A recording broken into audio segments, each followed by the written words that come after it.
Ladies and gentlemen, ATDF everything in that shelf presentation.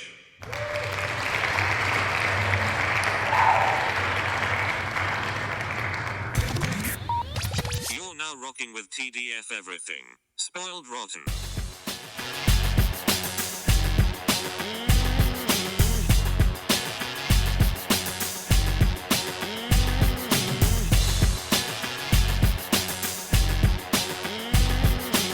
Spoiler alert. Welcome back, everybody. Hey. It's me, Daniel, And this is Ben on Spoiled Rotten.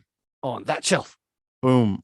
We're here to talk about Peacemaker. You know how Ooh. we do. We take a comic book movie or TV show or something that's big, and then we spoil it. That's Spoiled Rotten. We talk it to death. And happy 2022 to everyone. Yes. And to yourself, Daniel. Thank you. Happy 2022 to you. Yeah. So yeah, the show, it takes place pretty much right after the post credits of the Suicide Squad. Mhm. Old we're told- Peacemaker gets released from the hospital, which is all a part of this new guy, Mr. Murn's plan. And he's gonna try to not kidnap, just intercept Peacemaker so that they can take out this senator who is a butterfly. Mhm. Like that's pretty much the push of the show right now, is they need to take out butterflies. What are butterflies? Well, it turns out they're literally small aliens that look like butterflies inside of humans. Mhm. But that's pretty much all we have right now. So Yeah. what are you thinking of Peacemaker so far? I'm loving it. I'm loving that it's leading thank into a lot of goodness. this material. It's got a lot of stuff that it's not shying away from, and I really, really love. I was like, oh man, I'm loving this show. It's gonna suck if Ben doesn't like this show. Because I don't like, I'm just like, no, I like this show. This is right up my alley. Yeah, like, so one of the biggest questions I want to ask you, because you're often good at asking me this question, but what do you think this show is primarily about, aside from just Peacemaker himself? No, I know what you're asking. Yeah. So it's hard. I've tried to piece it together. I think there has to be some bit of, there's got to be some element of ignorance is bliss, or like just really deep diving into self-awareness. Because what I've noticed is all the characters who are actually self-aware, Peacemaker included, are pretty sad. And that, which leads me to believe the ignorance is bliss part of, like, just using Vigilante as an example. If that guy is not self-aware, I mean, he knows that he likes to kill, but he doesn't realize how he comes off to other people, or he doesn't care, which is the whole like ignorance is bliss part of it for me. That like he seems to be the happiest person on the show, and he seems to be, of the characters, the least self-aware, with obviously, spoiler, Amanda Waller's daughter being like second of the least aware people. Like I still throw her in the camp of she knows stuff, so she's a bit sad. Obviously, she knows she's working for a bunch of people that shit on her mom all the time, and I really like every time they cut away to her face. It's this character played by Danielle Brooks. I can't remember her first name, but she's Amanda Waller's daughter. Adebayo. That's her last name, but I don't remember her first name. Leota. Okay, Leota Adebayo. She's like, she obviously, not obviously, but she has something she's hiding, and not just who her mom is. But she keeps saying like, I have skills, and Amanda Waller has been like, why would you give up your God-given skills and stuff? So we haven't seen that yet, but we do see that she is aware that she can be awkward, so that kind of slows her down when she's trying, like, especially when she's just supposed to be introduced, and she's like, then takes that as the time to like introduce herself to every single person on the team, and she's like, I know I'm not supposed to be talking right now, but it's just gonna come out. I really like that character, and how she's obviously got this issue where she wants to prove herself, but also she obviously can't give all the information she wants, or else it would give up who she is. So it puts her in this spot. And also it's people shitting on her mom, which I'm sure she doesn't enjoy. It's funny because I look at Adebayo, and I'm looking at her, basically imposter syndrome through nepotism in the situation. This is clearly a case of nepotism where she's like, hey, let me get you back on your feet with a job. Let me for you and your fiance, which is really, really cool. That Amanda Waller has that empathy. We're seeing that. But to me, it's a lot of her imposter syndrome trying to justify why she belongs and over justifying it. But like you said, without revealing it. But I think you're onto something really, really big. The self-awareness aspect of it is huge, because the characters surrounding Peacemaker, John Cena, are definitely forcing him to increase his self-awareness, right? I think back to the scene in the bar where he orders and calls that waitress sweet cheeks, and everyone's giving him shit about it. Like the fact that he just has all these misogynistic, racist things that he just says, not knowing that they're racist. And even in that first scene where he's in the hospital and he's basically talking with a custodial staff, and the custodial staff going, oh wait, aren't you that racist guy? and then he's like, he has that long discussion, and it's just, it's ridiculous. So it's a very interesting thing, because I think it's like, in many, many ways, James Gunn flexing, but also being like, hey, look, I genuinely have learned from my mistakes, and here's all that proof I'm putting in the content of this show that I've learned from, to not be a dick in the past. I agree with, I mean, that is what's good about this era of James Gunn, is it does seem like he does want to work through his past issues through his characters. I think that is definitely obvious. And I think, yeah, there might be some imposter syndrome, but I'm more feeling like the other idea I had of what this show is tackling, I still don't know what the unifying thing is, kind of like Hawkeye, but at least with this, I think that any of these options actually does map out to the characters, which is people trying to form their own identity in the shadow of their parents, which is, that's what I saw more with Adebayo and less imposter syndrome, which was just, I want to be able to make something on my own. I don't want to be your kid doing this. Peacemaker is struggling because he could be his own thing, but he wants his dad's approval so bad as well. Like, I really like the scene when he's like, they're just quietly eating, and then he's like, you'll like this, and then he basically tells the story of Bloodsport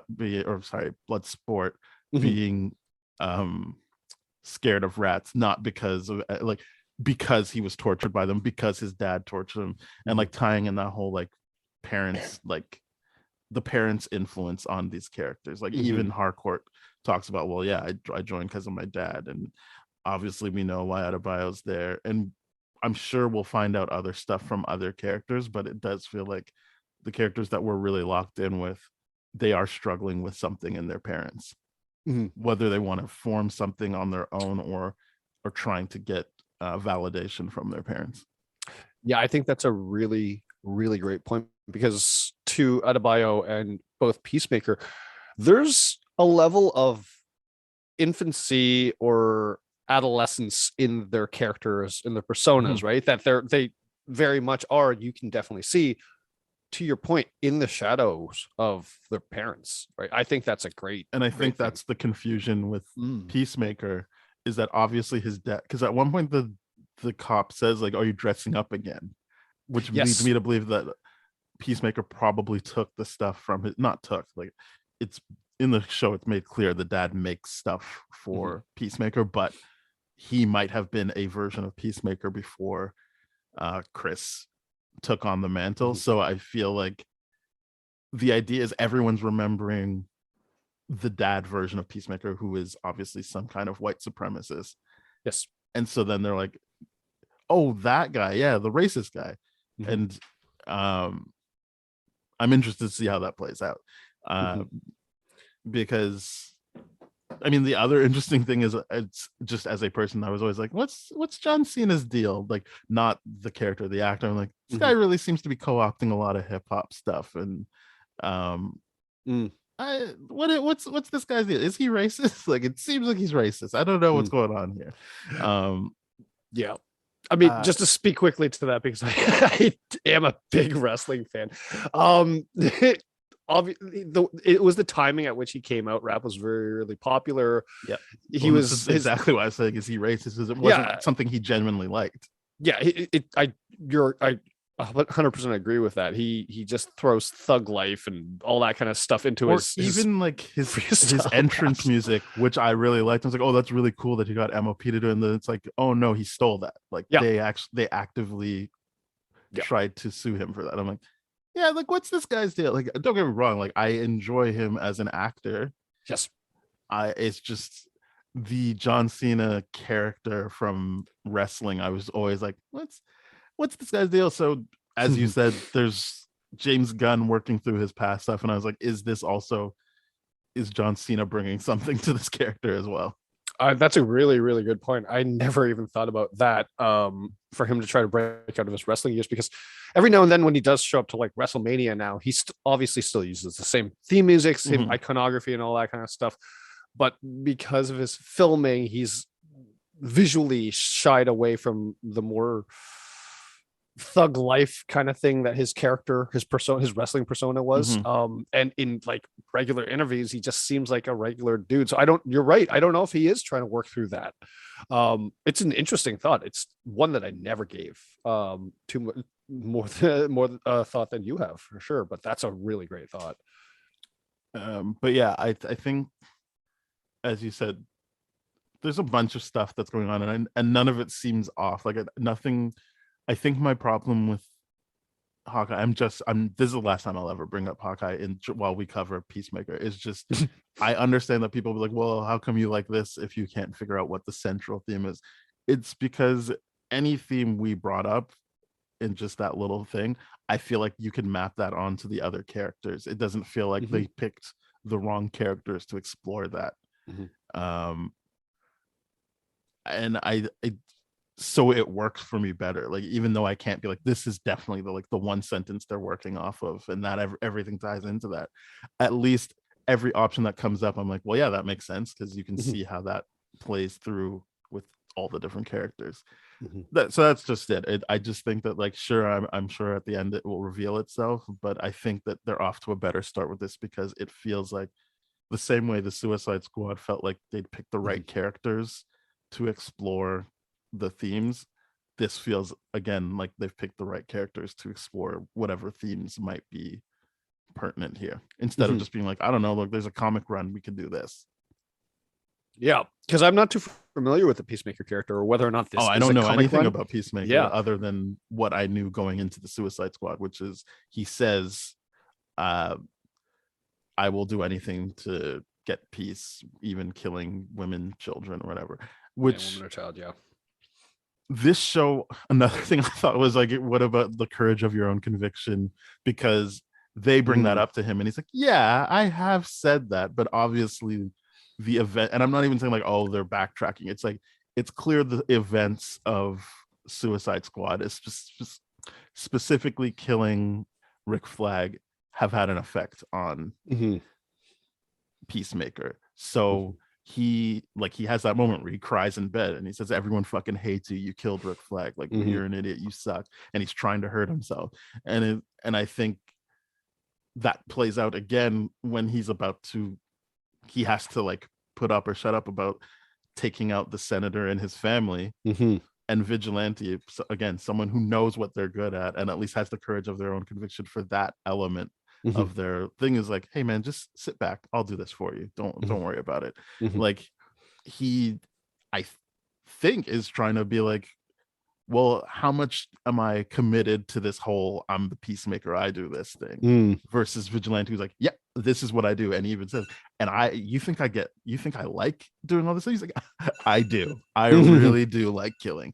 Um, and that's the same thing with Adebayo, is she has some skills that we haven't seen yet, but how much is she actually committed to like working with those skills? mhm, Um, so I do think they, as you pointed out earlier, they've put Adebayo and Peacemaker together as these two characters that have potential and are mhm, certainly in the shadows of their parents and are certainly dealing with self-awareness and how happy that makes them, and all those things that we just said.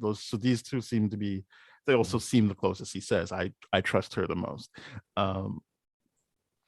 So I'm interested to see that, but I do think another theme could be like courage of your own conviction. Like, what are you willing to like stick to this thing that you set out for yourself? I really particularly like that scene where he's beating himself up in his own trailer. He's crying. He's having that reflective moment and like really just having a real moment by himself. Because that gets brought on by, I guess, the team where you have Myrn, you have Harcourt, you have Economist, and like Peacemaker going like, hey, like, I saved the hero. I am a hero. Like, I'm not a villain. I'm a hero. I did this. I killed Rick Flag. And then Amelia Harcourt going immediately, nobody told you to kill Rick Flag. That wasn't necessary. And then he tries to reverse justify it by being like, well, it was to do anything for the mission. And I got this for Amanda Waller and all this kind of stuff. It's like, yeah, but you didn't need to do that. And is the point. And nobody asked you to, and you're trying to take credit for something that he obviously built up the idea that killing Manuel and Child to get the job done is going to make him a hero, and he's clearly dealing with that not being the case, and he's being looked at as a dick instead. And he's having that internal reckoning of like, is my code honorable? Is this really what I wanted? And I like that he has that reflective moment. And I mean, what I find interesting about that is, in the case of Rick Flag, he's right. Like, that the mission he was sent on wasn't going to work if he didn't kill Rick Flag in that moment. Yes. It's just, is that the type of mission you want to be sent on? Yep. And also that wasn't a mission objective. Like Harcourt, Myrn, they're doing this for the government.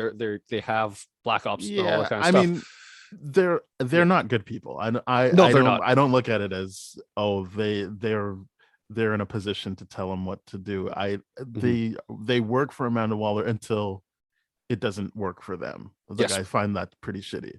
Like, they're used, as we talked about in the Suicide Squad, they're willing to use her as cover and let the black woman do a whole bunch of terrible things while they sit back, and then get mad at Peacemaker for actually following through on the mission. That, like, there's nothing about, like, obviously she wanted to get rid of Rick Flag. She put him on the team that was supposed to get wiped out. I keep forgetting that point. Yeah, obviously he was supposed to get killed. Her being like, well, no one asked you to do that. You're right. You're in the dark about what's actually happening. Yeah, but he read between the lines and all that kind of stuff. And like maybe Amanda Waller would have been like, good job, Peacemaker. I'm giving you a gold star, but literally no one else is. And that's what's really, really funny and very interesting about it, for sure. Yeah. So I don't think it's a flaw. I think that's interesting that there are these complications with the characters. It is, this and the Suicide Squad are versions of doing like the story from the bad guy's point of view. Yes. Like, that work, I think. Also, it's using characters that we don't usually work with. I mean, other than Harley Quinn, but we already know she's a bad guy. But she was used properly in the Suicide Squad in terms of not putting it in a position of, well, we have to save the day, like, or we have to save the world or whatever. Like, it was just like, all right, like, even if they weren't feeling like, oh, we have to save these people, they realistically wouldn't have gotten out of there without killing Starro. Like, realistically, Starro would have just got them. So they still needed to take out the other bad guy just to save themselves. Yep. Sure. But yeah, I think what else happens in this? Myrn. He's an interesting guy. I really like that he was trying to like open up to Economist. And he's just like, cool. He's like, yes, it is cool because I don't ever share feelings. He's like, you shared a feeling, like, oh, like, isn't it chilly? He's like, is that a feeling? I don't think that's a feeling. I don't think I've ever said that, though. Yeah. I thought that was great.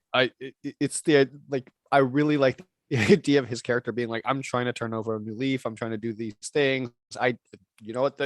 He's aware that his coldness doesn't make him happy. Like Yeah. this that yeah, like I think every character is definitely dealing with the more they know about themselves, the Mhm. sadder they get. And you Yeah. can change they can change it. It's not like, oh, and this is just who I am. It's Mhm. just Mern is an example of like, well, I'm not necessarily happy the way things are. So Mhm. I could switch things up and try to share things with the Mhm. people I'm closest with.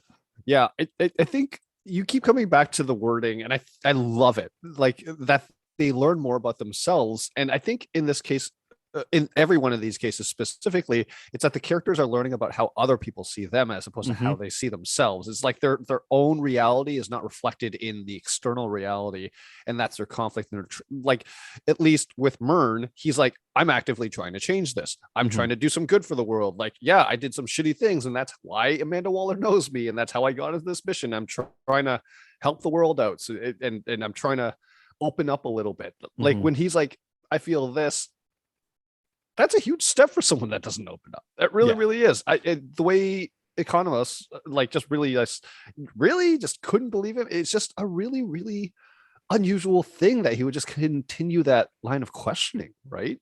Like, I don't believe you. Like, you have to. That is a thing that I'm sure people find tiring just throughout Mhm. every episode. I really like it every time people don't let things go, like the Mhm. Berenstein Bears, like or the I love that. Berenstain Bears, like they wouldn't give that up, or even Peacemaker's dad doing the whole like Chinese food shitty jokes, Yeah. and like they kept that going. Like I or even after the fact when he's like, "Why did you say fork? You should have said spoon." And she's like, "Everyone uses spoons." He's like, "Yeah, but this idiot doesn't know that." She's like, "Fine," and he's like, "Yeah, it's more like infantilized." She's like, "It's not, but I get your point." I like that in the show people aren't letting things go. Like there's Mhm. these beats, and I get that other people might be like, "Oh, let it go," or like, Mhm. "Let's move on," but for me, it's that bit of quirkiness that makes me like engaged. I'm like, Yep. I could even like those two cop characters Mhm. because they have like it implies that they like are close enough to want to keep going back and forth. They're not just characters for that scene to get this Mhm. exposition out and then move on. It's like, Mhm. well, no, they have a life and this is how they interact with each other. Mhm. So I appreciate that element of it as like in the situation you're talking about. Yeah, it makes economists look insensitive, but also like Mhm. he is insensitive. He is. Like at the beginning when he was like, "Oh, she's entitled to her opinion, even though it's a stupid fucking opinion," or like, or even the way he kept digging his heels in with the Berenstein Bears. Like it's Mhm. they're all shitty people. Yep. We are dealing with bad guys, and I'm fine with that. Like this is a good way of letting that breathe and not having it be like, oh, we have to make them look good because they're the protagonists. Mhm. They're still bad people. It's just they're the bad people we're following. Mhm. Yeah.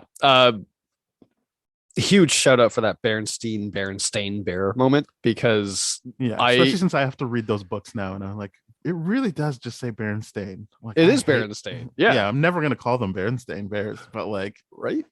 like Yeah. Like yeah, Stacy's making faces at me right now. She's like it's always been Berenstain, because we had the exact same debate yeah, early it when we has started always been dating. Berenstain, and I don't care. I'm Yeah. just like, well, I call it Berenstein, It, and that's that's what I grew up. I'm just kidding. Obviously, that's a Mhm. terrible thing to say, but I'm just like that. It really, yeah.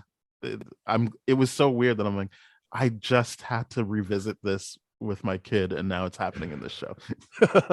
I think there's a whole bunch of those things in society. I Stacey's told me about it before, and there's like so Mandela effect, she says. Yes, yeah. And it's wild how like, yeah, I feel like, okay, is this a glitched matrix situation? Like, Like oh, it is the latest Berenstain, not one, Berenstein. the latest one I thought of was, or not thought of, I heard of, was in the movie Ghost. I always thought the pottery scene happened while um Patrick Swayze was dead and he was just like Right.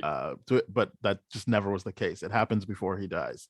He's Mm. just alive. But like I could have sworn, I really could have sworn it was like, oh no, he does that when he's a ghost. Like that's how they reconnect. And it's like, Mm. no, I just me and a bunch of people just remembered that wrong.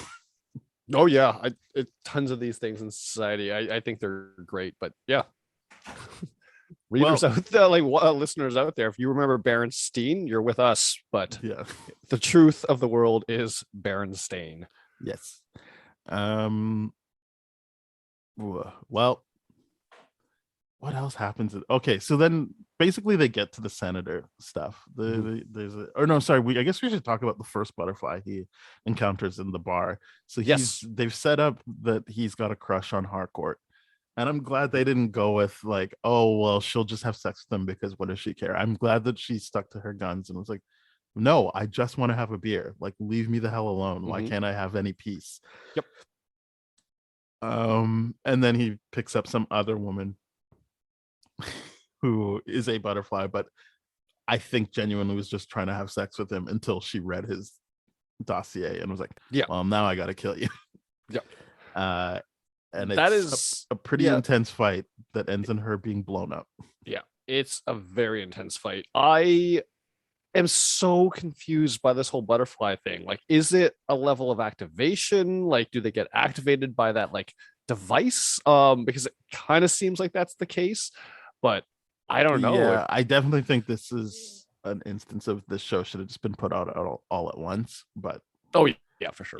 Only because even James Gunn said like this is just one story, right? So like it's meant to be like the whole 8-hour movie or something. It's like that. Yeah, it's what I don't like about the whole like, oh, let's put it out week to week and everyone will have fun. It's like you're setting up like people are gonna have all these crazy fan theories if people are watching it about like what's happening, and then it's like it was always just gonna be this. There was no like real promise of it being anything else, but since it happened week to week, everyone was like building up this anticipation. And I'm not saying everyone's like this, but I've noticed what people like about week to week is the stuff they don't get, and I'm like, is that and to me, I don't understand how that's fulfilling TV watching. Like if you're like oh yeah, they ended right there, and now I don't like, now I don't know what's happening.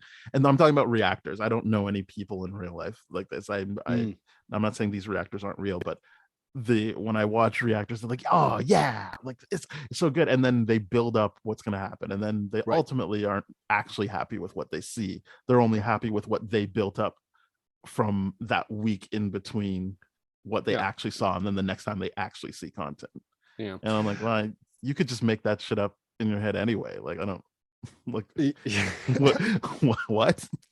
Yeah, I just feel like a lot of people, they like those emotional swings, right? They like looking at the reaction videos. They like those things where like, oh, look at this person's reaction video, this is great, and all that. Like, I think you and I even have those moments where we were talking about Spider-Man No Way Home, where it's like we were watching the cast's reaction to, and then like that was trailer, where to the trailer, and then that was where Tom Holland's like, wait, where are the other and then like he just cuts off and like, okay, yeah, Tom Holland spoiled it. Maybe, or like it's the idea of like, we were right, yeah, let's run for the hills and celebrate, or like, this is not what we thought, and here's 5 different video ideas that spin off of that. I just think it's the idea of content creation. No, I'm not going to bring up that show because I said that was the last time I was going to bring up. Yeah, we're not even in another show that we've covered, it was like, oh, we were right, but they did it wrong, and which kind of just doubled down on the whole, well, you just liked what you thought of, you weren't actually engaged in the actual story or what was trying to get accomplished. You liked that there was little teasers to things that you in your head want to see. My point being, yeah, the whole butterfly thing, setting it up as a mystery is fine if we are actually doing like this 20 episode thing, or like it spans over seasons. But something tells me we're just getting 7 episodes of, or sorry, we're getting 8 episodes of Peacemaker, and it's just going to be like, well, yeah, the butterflies, you already saw they control humans, and I don't think it's going to be this really cool thing that we get, which would have been fine if you just got to watch it all at once, and then it would just feel like, well, yeah, that's what it was. There's no ability to like build up in your mind what it could be. Yeah, I mean, I'm not gonna, at this point in time, I'm not gonna hate on the streamers for doing what obviously makes them money. I get what's happening.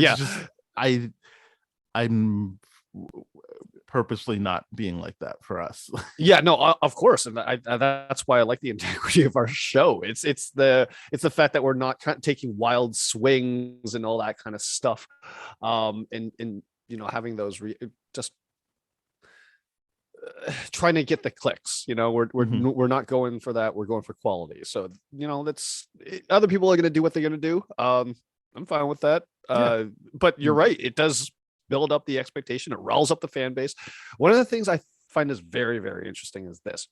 A lot of the criticism for that show that we will not talk about or name on this show, I hear a lot of people being like, oh, I just wanted something fun, easy to digest, something I didn't have to process through. And I'm like, okay, I get that.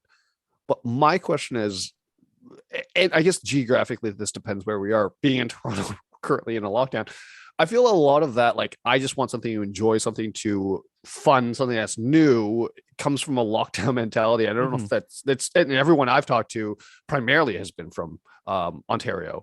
So speaking to that, that's a small sample population towards everyone we're talking to, but are the people we talking to, or do we have some sort of like lockdown fatigue where we're just like, no, the content we need to consume needs to be Seinfeld level content where it's like, we know what we're going to get.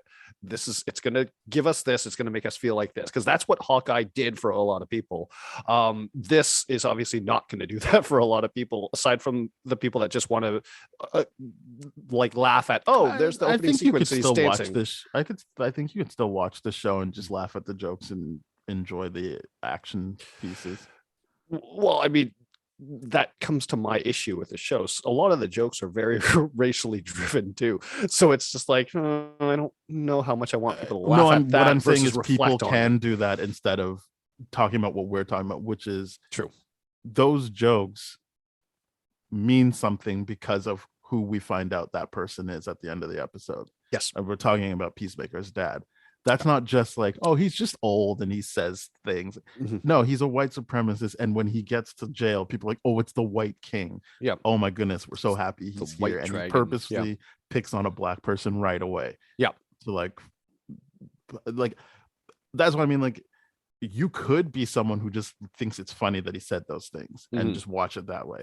We are looking at it deeper and realizing there is a point to those things. So for me, it's less jokes and more revealing dialogue about, and obviously that it's paid off later. It's not again, it's not just, oh, he's just an old guy, he's got weird things about Asian people. No, his identity, his courage of his conviction is, I will be racist. That's my thing. I hate a racist, misogynistic asshole. Yes, that's it. And I mean, even in that thing, he didn't even go hard on the fact that she's a woman. He's like, hey, I do mind, and mostly from you. And I thought he was going to be like, oh, because I don't want to take anything from a woman. He just went straight for the race. He's like, oh, I knew he was going to go for the race. I knew exactly. All I'm saying is, I don't know about, I mean, I'm sure that any misogyny would probably just be like residual stuff. Like, I think his thing is the racism stuff. Oh yeah, I like, in terms of hatred for this guy, it's clearly race first and then misogyny, right? It's all about maintaining that hierarchy of like white men at top, right? So it's he wouldn't hate on white people the same way in front of people of color, but he clearly will put women down a tier to where he is, and that's like bullshit. It's crappy, and I hate it. But I mean, the character is. We have to see more from what that character is, because they're doing a good job with it. My assumption is he's going to be like the real bad guy. Like that's who Peacemaker will have to take out, especially since they've built up how much he wants his dad's respect. It's going to be that he has to like get over that and take his dad out. I really do like when Vigilante was like, if you are going to have a best friend from your work, probably make it the black woman, because there's this rumor that you're racist and, I don't want to be racist through osmosis. So like, Through I mean, us. I mostly kill white people. So I love that he says that. It's like, I mostly kill white people. So I'm he's like, I can't really be seen with a racist. So if like, I love his game of like, no, we're best friends. I don't want you to have other friends. He's like, I'm laughing at the idea of you being friends or even best friends with any of these people. But if you will, you should probably make it the black woman. yeah. He's just the stuff he does, his level of insecurity. It's like, yeah, we're BFFs, right? You know what that means? We're best friends forever. Yeah. Hey, um, P, it's V. He's like, hey, yeah. I noticed in my last message I said P and V as if like you're a penis and I'm a vagina. That's not what it was. That's not what I meant. Yeah, those voice messages were hilarious. Or And even when he sees him at the restaurant and then like does his like butt dance and he's like, then, oh, it's because I got my girlfriend pregnant. He's like, okay. that was He's like, and we're having an abortion. You can come. He's like, Would you like I to don't come? want to. I don't No, want to come man. to your abortion. I don't want to come to your abortion. And I love how he's like, so wait, you got a girlfriend? Yeah, it's not that serious, but you're getting an abortion. Yeah, and you still ask about my cousin Yeah. all the time. Yeah. Yeah. Is she available? It's so weird, man. It's so weird. It's so funny. But I love think because everyone brings up the racism stuff, it's pointing me in the direction of that's something he has to defeat. Yeah, he's reckoning And with that for sure. Yeah. So the butterfly again, that's why I'm kind of like, yeah, the butterfly stuff is like this is what's pushing things forward, and Mhm.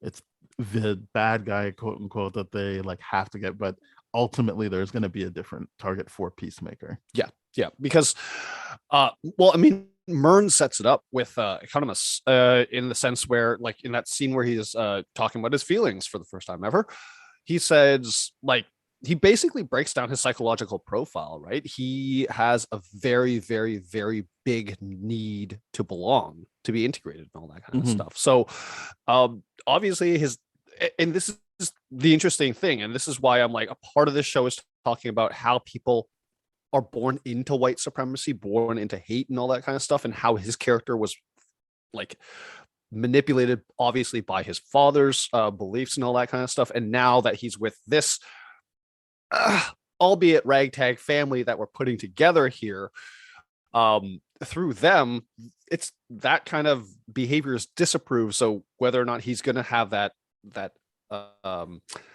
adolescent kind of need to belong and need to be accepted and valued and loved by these people is going to be one of the big reckoning points of how he overcomes the racism and the hate that he has.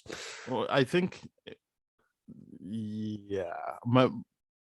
to expand on what you're saying, not to disagree with what you're saying, is I see it like the difference between being, just using as an example, anti-racist and just not actively racist. Correct. So great.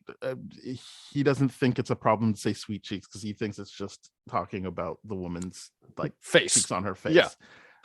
But when you're then confronted with the idea of no, that's not what that means, and what you're saying is fucked up, like is he going to pout and be like, well, you can't say anything anymore? No, like I think that's it, right? Like he hasn't had his views challenged up until, I guess, actually dealing with this team. I would agree. And so I think it will be about, as I said, like courage of your own conviction. Like, is he so attached to those ideas that he can't see that it's getting in the way of him integrating and having that belonging that he wants? And like what's gonna win out there, right? So yes, like he was born into a shitty situation. I mean, pretty much all of us are. Like it's not just relegated to white people to have that. Like you can have internalized racism, you can have internalized misogyny. I mean, I can definitely tell you, being like a Chinese guy that was raised, there was a lot of internalized like racism too towards other races, and that's not a great thing. So I was just like, okay, gotta unlearn that. You're right, it's not just white people that are exposed to this kind of stuff, but it is trending I guess at the moment. I mean, there's an obvious group of people that benefit from from Well, that, yes. which is why it makes it different. Yeah, entirely different. Yeah. So yes, Peacemaker and his dad benefit from someone, and I'm not Systemic using you as an racism. example. Yeah. Another, if Other races, if Agent Song, sorry, she's not an agent, she's a police officer. I can't remember her Detective. character name. Detective Song We'll just say detective. didn't push. It makes the most sense. Yeah. If the detective didn't push back on him, Yep. obviously he benefits from that. Like if she had enough internalized racism to be like, yeah, okay, or felt to feel uncomfortable, but like she is at peace with who she is, so she's not going to like let him get away with that. But that's what I mean. But it's different. Like yes, the detective could have all that internalized misogyny and racism, and then just bow down whenever he tries to impose himself, and that's what helps this keep going for generations, as opposed to what people think. Well, it's just a couple of bad people. It's like no, like nope. It's affecting everybody at different levels, and people are benefiting from it at it's different up to the levels. people who benefit from it, whether or not they think they benefit from it, to try to stop that in its tracks. Yeah, as I said, the difference between being anti-racist and just oh well, no, not contributing. I don't say the N-word, or I don't say disparaging things about East Asian people. It's like, or saying something like I voted for Barack, like I voted for Obama, like I can't be racist. I'm like, it's the don't push that, man. It's that thing. We're seeing that Peacemaker is getting pushed into that situation because people keep bringing up like, but aren't you the racist guy? Like it's and as we saw as well, like his interactions with Harcourt of like, just leave me alone. Like I don't like, just because you're good looking and I'm going, it doesn't actually mean that we need to get together. I just want to do my job, and right now I'm blowing off steam by drinking, not for finding a way to have sex. Yeah. And I like that in that scene, she immediately calls him out and is like, really? We found ourselves here. I saw you drive by me, do a U-turn and follow me into this bar. That is not a coincidence. He's like, and I love this when she says this. I love it. When he says, well, when you say it like that, it sounds stalkery. Yeah. And then she goes like, I just described it the way it is. No, it is what stalkery. You did is stalkery. Yeah. I'm just describing. Yeah. And I'm like, that's 100% true. Good for you for doing that. And just like obviously the badassness of like taking down that bar fight scene and all that kind of stuff.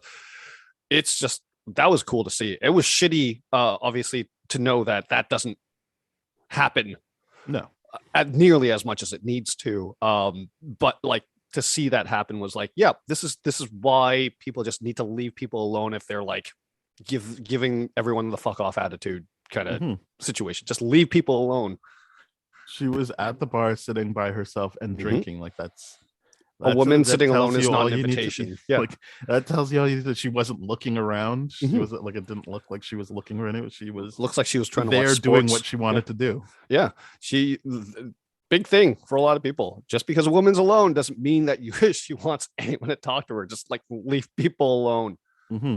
They're alone for a reason. They want some space. Yeah. Both personal and outdoors. Yeah. I do like, I mean, I'm hoping he doesn't do this, but I feel like because they kept doing it over the episodes that something will happen with Harcourt and Peacemaker. But I'm very sure there's going to be something there. I'm happy that she's pushing back right now. Yeah, they're making the characters earn it, I guess. Yeah, but I mean, it's weird because it's like, oh, okay, two attractive people working in close proximity to each other is how they're going to earn it. But like, whatever. Well, I mean, I'm sure they're going to earn it more from like actually learning about each other.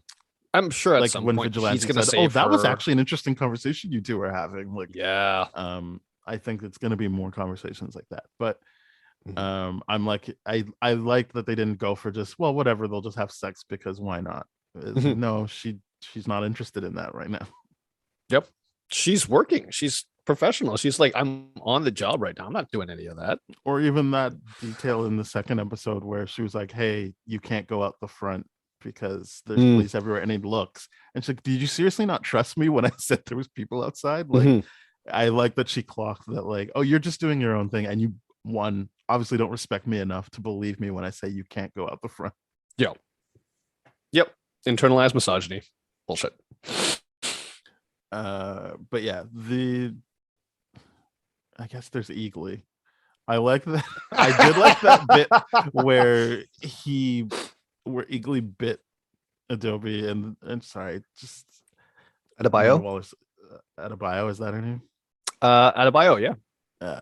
Sorry, Adobe. Or Leota. Leota. When he bit Leota, and she's like, I asked if he was friendly. He's like, yeah, to me. It's like, I know he's friendly to you. I just saw you pet him. Like, it's like he likes you. It's like he bit me. Like, yeah, not as hard as he bites other people, though. Yeah, but I do like that he noticed that she is someone who's trustworthy.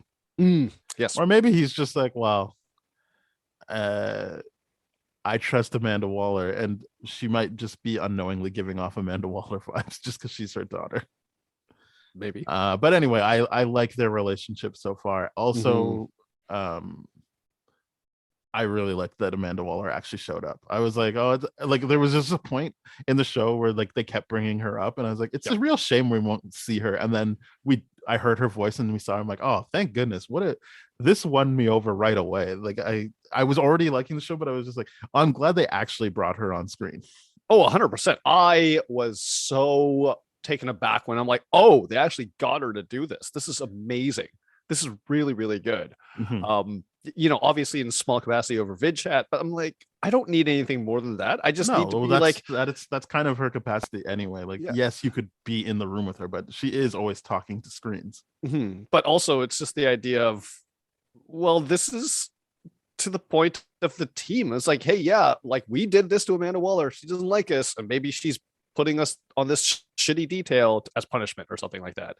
Like everything about it makes sense. I really, really enjoy it. And then the idea of like, hey, I've got my daughter on this job. I can't get too close to it, otherwise they'll find out, and yada, yada, yada, all this kind of stuff. And then, yeah, I really want to know what her daughter's thing is, because like the special power.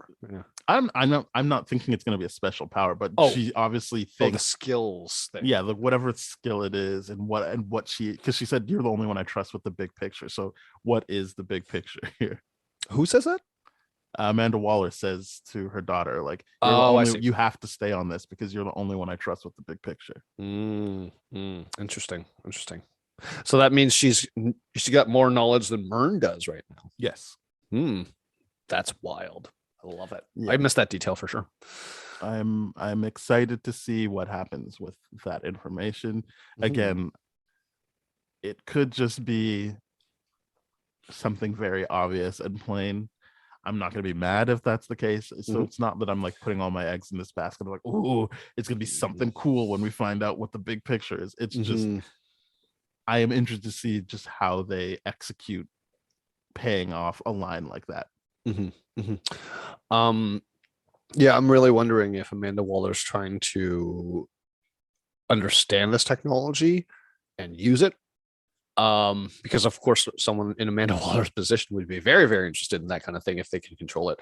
But realistically right now, I don't think it's as simple as kill all the butterflies. And I don't think it's as simple as kill this senator and his family that are butterflies and all that kind of stuff. It can't be that straightforward. Target, but I do exactly. I agree with you. It's not as simple as just kill all the butterflies. But for now, that is what everyone's operating under, which is just this is our first target, and then we keep going. I mean, luckily for them, they found another butterfly through Peacemaker. I do like when he was like, oh, we had sex. I'm not saying that to brag. I'm just telling you. Look at that happen. I like when he's like, yeah, we know you had sex. You didn't need to tell us that you made her orgasm 4 times. Like, yep, you know what? You're right. I just tried to slide that in there. Sound like a big guy. I was like, this is so funny. Stupid. That was very interesting. And then I like when he was like, we know who, obviously, because at one point I was like, oh yeah, like obviously Amanda Waller screwed them over, but then he's like, nah, I bet it's fake beard. And then they're like, why? And then when he explains it, I'm like, that makes sense. And even Myrn's like, that makes way more sense than I wanted it to. Unfortunately. And he's like, think about, and then he tries to do the impressions. He's like, he's just with some, like, he's doing fentanyl with some hooker, and he's really getting open because this is probably the first time he's been able to talk to someone like that. And he's like, oh, I'm doing a special mission with the great Peacemaker. And he's like, obviously he let it slip. That was so funny. That was so funny. Oh my god. But yeah, like, we'll see what happens. I saw James Gunn given an explanation as to why we got 3 episodes at once, which was basically, he thought they worked well together, but also it's the ones that he could get the effects done for the fastest. But it does really feel like, yeah, like you probably wanted all of it to go out at once. Yeah. You're probably not interested in people putting expectations on your work that you never planned on paying off.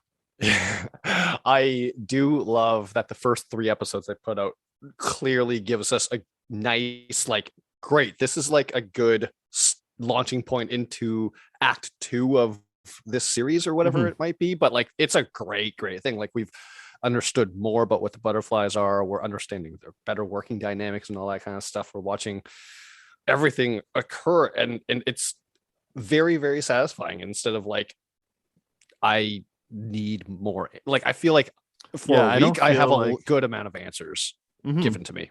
I think we got, as you said, we got a full act of something. Yep. So we understand. I mean, there's still things that Peacemaker said that I agree with. Like, you didn't even tell me what butterflies were. Like, I don't have, you're getting mad at me for doing things, but I didn't have any of this information that you guys all have. Yeah, I completely agree with you. When he said that, I was like, that's a great point. Like, he doesn't know what he's doing because you're not letting him know what he's doing, right? You're just saying butterflies, and that's like, it could mean anything. He asked specifically, what is that? And they wouldn't, and then he's like, we're not here to answer your questions. Yeah, there's like a need to know basis kind of situation. Which is fine. Like, I mean, I don't think that's good for getting him to do what you want, but I think it also speaks to that whole Amanda Waller idea of like, there's a bigger picture here. Yeah. So like, just dangle the butterflies in front of him, and we got something else we're doing. Yeah. But yeah, I think as you said, this felt like a good amount of stuff that I'm obviously interested in continuing watching, but I'm also not like, oh, like, what does that mean for next? Like, I don't need the answer in the first seconds of the next episode. It's like, they've basically set the table for me of like, all right, these are the things I'll be following throughout the season. So I in that respect, I like that. I still would rather, and I don't mean that for every show. Like, I think Falcon and Winter Soldier was fine week to week. Like, I wasn't like, oh, but what it was like, I think they gave me enough information to be like excited to see.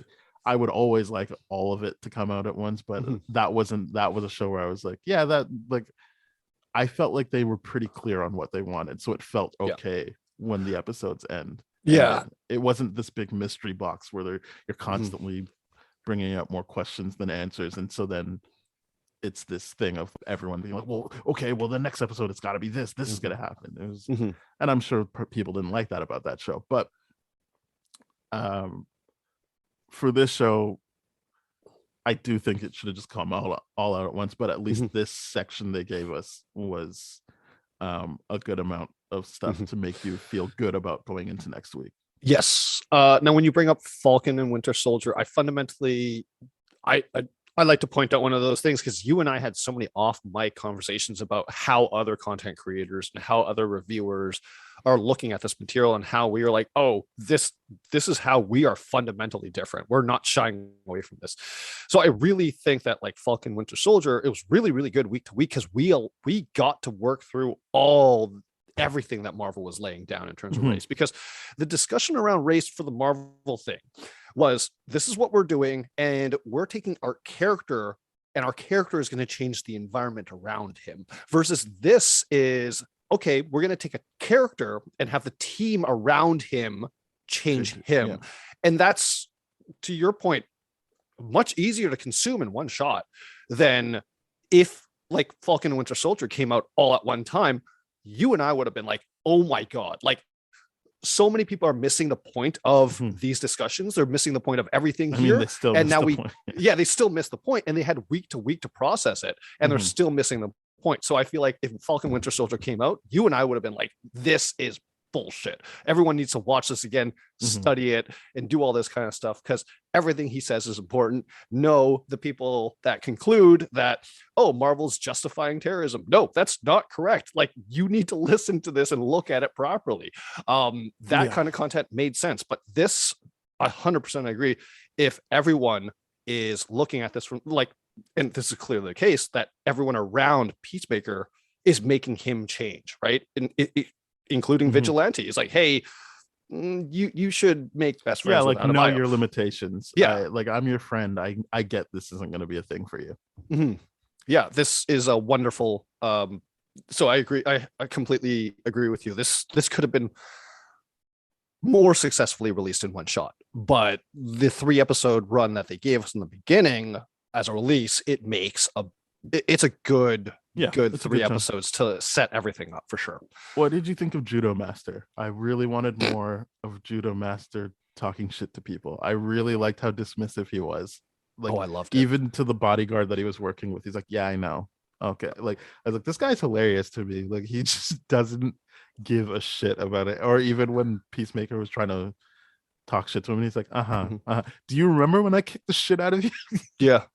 I'm like, good for you, Judo Master. Yeah, it's played by Nut Lee. It's very, very. I like Judo Master a lot. One of those things of what you're pointing out, like how he's just constantly giving everyone shit and all that kind of stuff. That persona is like, as an Asian man, I understand that very, very much. He's a guy that's probably been shit on his entire life, you know, and in order to have the skin and the toughness to be able to deal with that, you got to give it back too. You got to be able to give it back. And this is a guy that's learned, hey, everyone's going to look at me and look at my size and immediately start dissing me, like exactly what John Cena does, right? Like Peacemaker, he's like, he sees him, he's tied up in the chair, he's eating Doritos in front of him, and hot Cheetos. He's not, hot Cheetos. He's not in a position of power whatsoever. And he's still making fun of Judo Master. So I'm just like, yeah, I 100% get where that hostility comes from. And he's really funny about it too. Yes. He's really funny. He's like, oh yeah, these are good. He wants them, and he just abuses him with the Doritos or Cheetos. I love or whatever when it he's is. flicking at him. Oh, that's great. It's so funny. And then he's like, okay, I get it. I'm like, those are just. I even Cheetos, like that he was kind of going at his eyes, and it was like, imagine getting the hot powder in your eyes. Like, I was hoping they would play with that more, but it's whatever. I just really liked that he was like, do you remember when I kicked the shit out of you? Like, where is all of this coming from? I can kick the shit out of you. Like, I will untie you and do it again. Or even Vigilante be like, okay, fair fight. You won. I'm running away now. Yeah, that was hilarious. Like, we're cool, man. We ran. You. That was really funny. But it's like the Asian. I think, I don't know whether or not that was James Gunn's decision to be, but I thought that was really good. Yeah. It was really, really good. The idea of like, no, this is what a lot of Asian men have to deal with. And the fact that they brought that to the character, even though they haven't taken off his mask and explicitly been like, he's Asian. Right. We know he's Asian. But it was a fantastic thing for me to see, for sure. I really liked him. Also, I really like the credits. I know they've made a big deal yesterday about putting out the credits and like so that it's online. But I just remember thinking like, I'm never gonna skip these credits. I always watch someone different each time I watch, because I really like the dancing and the music. And I was like, wow, they really. It seems like Family Guy style credit opening. Are you talking about the opening credit? Yeah. Oh, okay. Because I was like the closing credit. Okay, the opening credit. Yeah, I loved it. But I mean, like after the first time, I'm like, this is gonna get old quick. It's always good to me. Yep. Yeah. I'm a big fan of opening credits. I think. It's always a bummer to me when they're just like, I'll just put up a title card and move on. I'm like, no. This is also an art. You're right about that. I'm like, you should respect the opening credits. The opening credits are fantastic. The fact that they got the whole cast to dance in on that, to me, is like because Judo Master's in it. I'm like, oh, you don't even see that guy till episode 3. I was just like, what is it? Like, what's going on here? So like, it's interesting. I mean, that's also a good reason to put out all 3 at once. But like, and the neighbor who gets one scene is in it. Oh, does he? Like the one who's like, why did you make up such a long name? He's like, oh, I'm sorry, I don't fucking spend all my time thinking of realistic last names. Like even that neighbor gets to be in the opening credits. That was really good. Yeah, the custodial guy, who's I feel like they're gonna come back to him, but yeah, I like, really hope they do, because I love that conversation. That was the perfect way to set up that show. Yes. Like, start off that show. He's just like, I'm not trustworthy. Like, okay, we smoked weed one time, but like that doesn't mean that I'm gonna like be trustworthy to you. He's like, okay, well, just don't say anything, and I have to tell you. He's like, I would never betray. He's like, that seems like the opposite of what you just said, but okay. Yeah, I'm rewatching a lot of those episodes because that was so funny to me. It was great. Yeah, I want more of that guy. That guy's from Toronto. I think I know him. He's a pretty funny guy. Yeah. He's shown up in a whole bunch of Schitt's Creek. Yeah, that's where he's like, that's why I love him so much. He's so funny in Schitt's Creek. Is he like the real estate guy or something? He is the real estate guy. Trying, like stage stuff. And at one point he's trying to run a thing where he takes people's pictures. Yeah, he's the real estate guy for all of Schitt's Creek, which is kind of funny because you're like, how much are you really property are you moving in Schitt's Creek realistically? Which is funny. Yeah, I really like that opening, like when he's talking to the custodial person. Like, it's the type of humor I would like to keep going. It seems like it will keep going, but it's just like, I'm into it. I think that's it for these 3 episodes. I feel like we touched on everything. Obviously, we'll have way more in-depth talk. Yeah, we will. We'll have more answers about White Dragon and his white supremacy kind of crap. We might not. I don't know. Yeah, I haven't seen the episode yet. Maybe. Right. The I think the interesting thing. Cameo by dogs. I think the very interesting thing is, this is obviously going to come back to play in Peacemaker's role in this whole series, but the idea that he idolized his dad for a long, long time, and he's going to realize that his dad's actually a loser and a loner because not only is he racist, but when someone's not in jail and they have no social life, but they go to jail and immediately have a social life and like is praised for their white supremacy, this is going to be a situation where Peacemaker is going to be like, wait, hold on. You are giving me shit for getting caught and getting thrown into jail, and jail was your kingdom. It was your thing. Like you were the king of this shit. So what the hell? Like, why are you like, he's obviously going to recognize that dichotomy of like, is this a real family? Or is this just like people that get together and hate on the same people and shit talk the same people, and do ultimately heinous and ugly, horrible things. I think there's going to be a reckoning there of like, he realizes that this guy's a loner and I need to not be this. So let's do that. He wants to be a part of something, obviously. He definitely wants to be. His need to belong is so palatable. You could just feel it on the screen. And I think John Cena does a really good job of that, the infantile aspect of this character.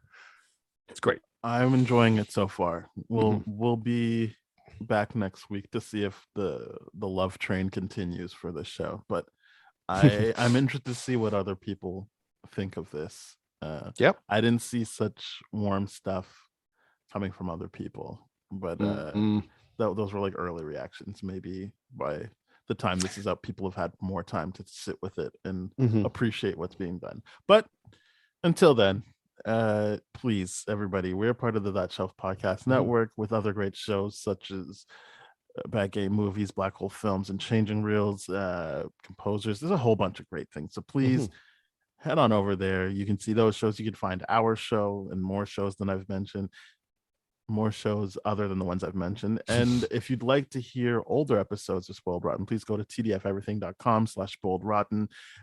You can contact us by email at spoiledpodcast@gmail.com.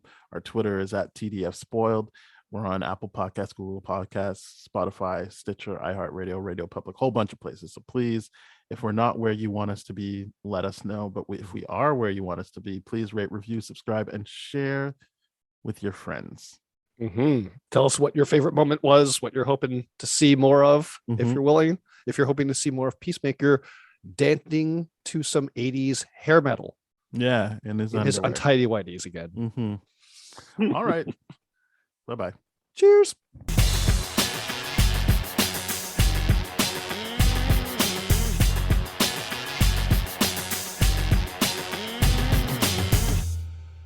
This has been a TDF Everything production, brah.